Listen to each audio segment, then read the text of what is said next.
Hey everyone, it's Robin, RS Island Crafts, and welcome to my studio. Recently, Missouri Star sent me a pair of their new scissors. These are the Nova Rag Snips.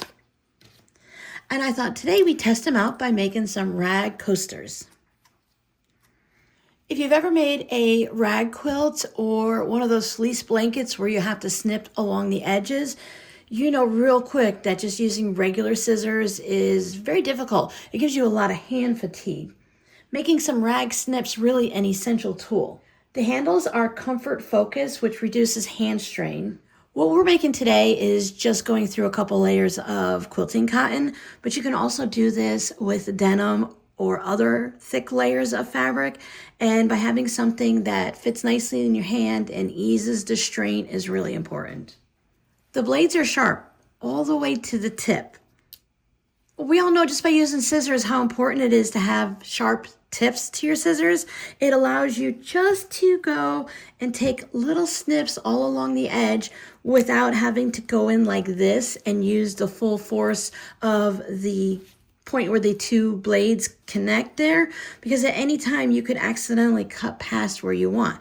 By just being able to go like this, it's just small little snips. Otherwise you're in here going like this. A lot less hand fatigue going this way. These snips are only 6 1/4 inches long, which makes it really easy to pack it in a bag if you're going to a retreat, a class, hanging out with friends, or just to store it in your sewing space. I'll add a link in the pinned comment so you can go to Missouri Star and pick up your own pair of Nova Rag Snips.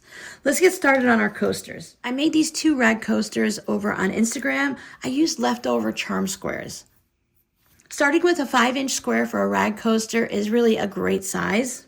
The ones we're going to make today, I chose the fabrics myself. This is my February gnome fabric, and I have some of these hearts, so I thought these 2 would go together.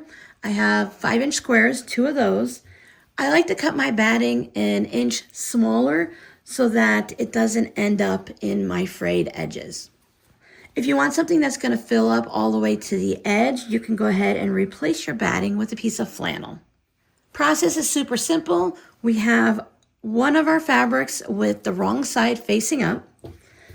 I will place my batting in the center. I don't worry about measuring the distances. I just eyeball it, but if it's important to you, you can go ahead and measure it. And then we have our outer fabric or the other side, and we put that right side up, creating that sandwich.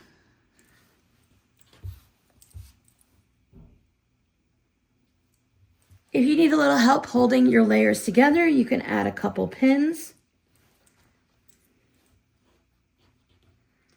What's fun with this project is if everything doesn't come out perfectly and your layers shift just a little bit, it's going to be okay because it's going to be frayed on the outer edge. We're going to take this sewing machine and a 1/2 inch seam allowance. I want to stitch all the way around, and I also want to stitch diagonally from corner to corner. Now, if you were making a rag quilt, you wouldn't need to stitch all the way around because you would just sew your layers together, creating that bit. But if we only put an X, we'll have everything flopping around. So we need to do that stitch all the way around. Now, using a 2.0 stitch length, I'm going to sew an X from corner to corner, and I'm also going to stitch around just outside the batting. When I made the blue rag coasters, I did the X first on one and the square first on the other, and I don't see that it makes a difference either way, so it's personal preference. I didn't draw a line or anything like that. I'm just going to eyeball it.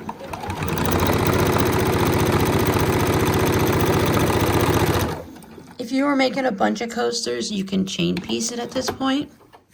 I'm just holding my thread off to the side to avoid a big bird's nest underneath the coaster, or you can just put a piece of scrap fabric underneath there first. Remove my pins as I go. I'm going to do my best to line everything up, but if it gets a little off, it's going to be okay. It will be in that frayed section on the side. Now I'm going to move my needle all the way to the left. On my sewing machine, if I measure from the edge of the foot to the needle all the way to the left, it's a 1/2 inch. You can always check where that is on your sewing machine. I'm looking for where the batting is, lining my foot up on the edge. If you accidentally go a little too wide and you sew on the batting, or you go a little too narrow and you sew closer to the edge, it's not going to be that big of a deal because we are going to fray it. I just prefer not to have batting in my seam allowance over here. I just want the fabric to fray.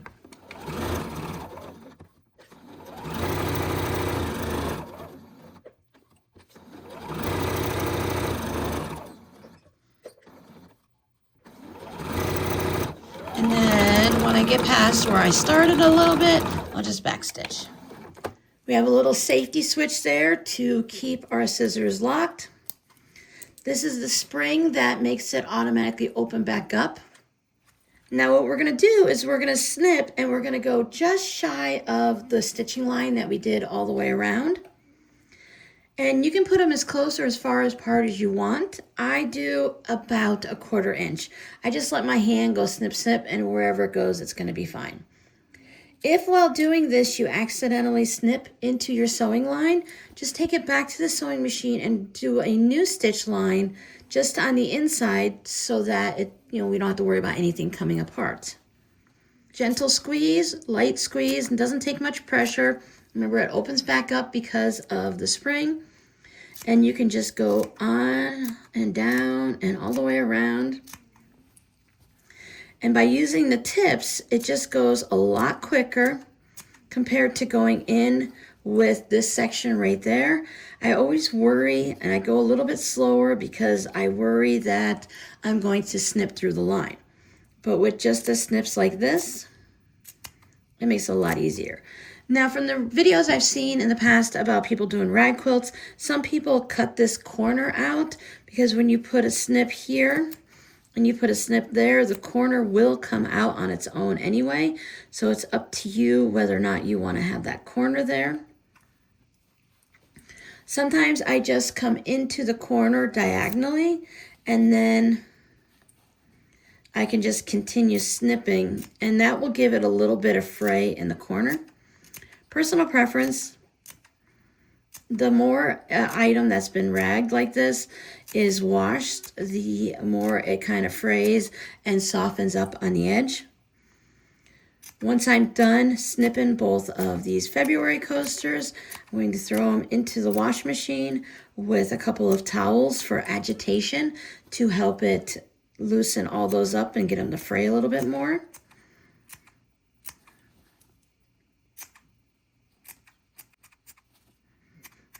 Your cuts do not have to be precise. They don't have to be spaced evenly. And if while sewing everything together, if your fabric moved a little bit and they're not even, that's going to be okay too because they're going to fray and you won't notice that. When you're done, just lock them back up and you can put them in your drawer. This method is great for those of you that struggle with turning your coasters right side out and getting everything looking nice and even, closing up that hole and then stitching around it again. This is a quick way. It does take a little bit because of the snips, but those snips are really quick to use. And then you can have a coaster. And for those of you that like a little bit of a smaller coaster, it fits perfectly. Adjust the size of the squares to work for you. It doesn't even have to be a square. If you want to make a ragged mug rug, you can do the same thing. If you like this amount of fraying, remember this is a 1/2 inch on either side. So if you were to start with an 8-inch square, you would want your batting to be 7 inches, unless you want the batting or your flannel to be inside this frayed area. I'm going to take these and pop them in the washer, and we'll see what they look like when they come out of the dryer. Okay, both sets are out of the washer and dryer. So this is the blue set that I showed on Instagram. I did press one of the iron after it came out and not the other. And what that does is it flattened out the little rag edges here. So if you wanted it to stay nice and fluffy, just press in the center or don't press it at all. And here are our pink ones. This one was pressed, this one wasn't. You can make a decision for yourself. I really don't think it makes that much of a difference. Pressing it out of the dryer definitely flattened it out. Well, however you do it, And whatever you make, I think the new Missouri Star Nova Rag Snips are a great tool to have on hand. And rag coasters are really a fun way to use up leftover charm squares. Check down below in the pinned comment for a link for these snips. Huge thank you to Missouri Star for sending me these rag snips to test out. I want to make a tote bag with it, and a huge thank you to everyone here who watched this video. I'd love to know if you've ever made a rag coaster or a rag project before. YouTube thinks you'll like this video. If you haven't already subscribed to my channel, you can just click on the little flamingo there, and I hope to see you guys in the next video. Bye.